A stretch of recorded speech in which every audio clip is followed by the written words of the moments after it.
Hello students, welcome back. We did some quadratic inequalities in past two videos, and we did those rather thoroughly, so the rest of the examples, I think we can afford going a bit more quickly. Here's the next example. 12x squared minus 46x plus 42 is greater than or equal to 0. Yep, we can factor this and then get the zeros, and then compare that with the graph and answer this question. But before doing that, looks like in this particular case, some simplification is in order. You see, factoring this directly by multiplying 12 times 42 and get some humongous number, and the factors of that humongous number adding up to negative 46. It's not impossible, but highly cumbersome. So let's do it this way.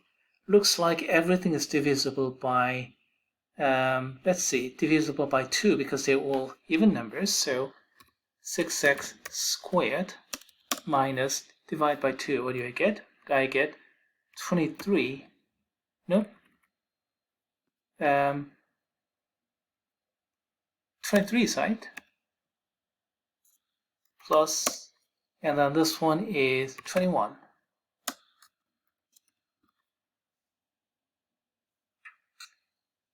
Okay, we got it, and then looks like we cannot simplify this any further, so we'll have to use the usual factorization technique. And yep, let's go ahead and do that. Yep, got that, and then factor it further using some factorization technique. Yeah, 6 times 21 is 126. Factors of 126 adding up to negative 23. Oh, good luck finding this out. But previously, we had 12 times 42, so that's a step up anyway. Anyway, if you fill out all those tic-tac-toe and get all the factorization, you're going to get 3x minus 7, 2x minus 3 through this and that factorization, the cross multiplication. So we have 3 halves right here from the second factor and 7/3 from the first factor right here. And then we have greater than or equal to 0, so it's a blue region above the x-axis. This interval or that interval, eventually leading up to this answer. Negative infinity to 3 halves, 7/3 to a positive infinity. We have brackets here because this is semi-inequality. Parentheses for infinities all the time because nothing is equal to infinity. All good? Well, I skipped a lot of steps, but all those are elementary steps. Tedious, yes, but elementary. The detail is left to the students. Okay, so much for the typical problems, and how about some not so typical problems?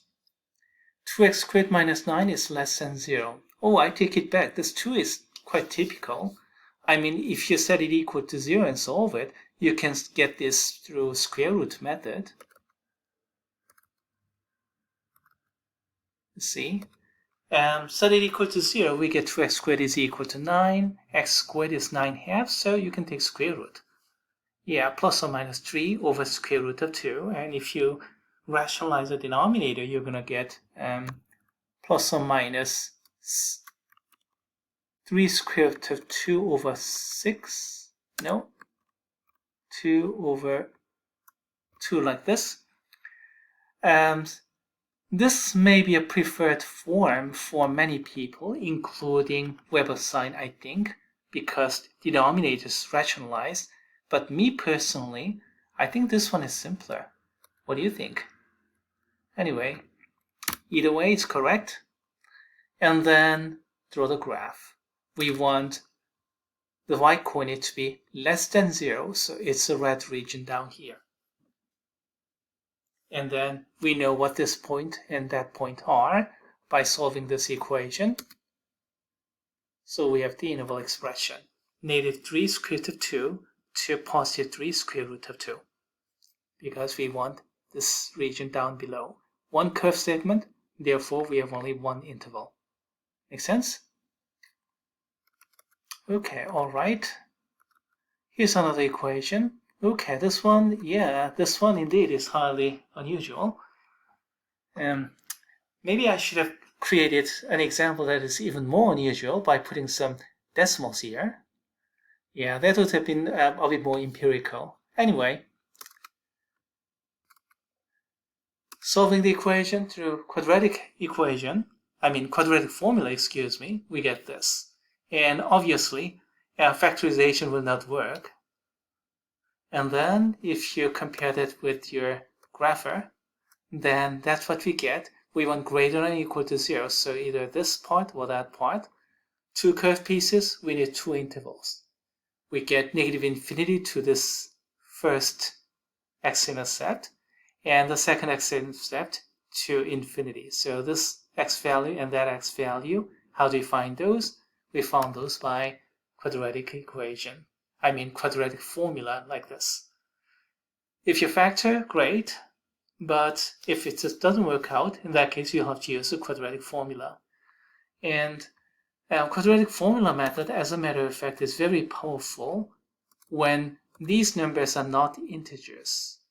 In many of the empirical problems that we'll deal with in next section here, quadratic models, we'll have decimal expressions flying around because all those numbers are coming from some observation or some modeling, so nothing is accurate there. So trying to factor those with all those decimals flying around, you can't do that. So the quadratic formula is usually the way to go. So once you step outside of the classroom, whenever you see some quadratic models, you have to consider quadratic formula. In class, that's a bit different, but outside of class, quadratic formula. Okay, so much for section 1, and we're going to deal with section 2 in a separate video, or several separate videos in plural.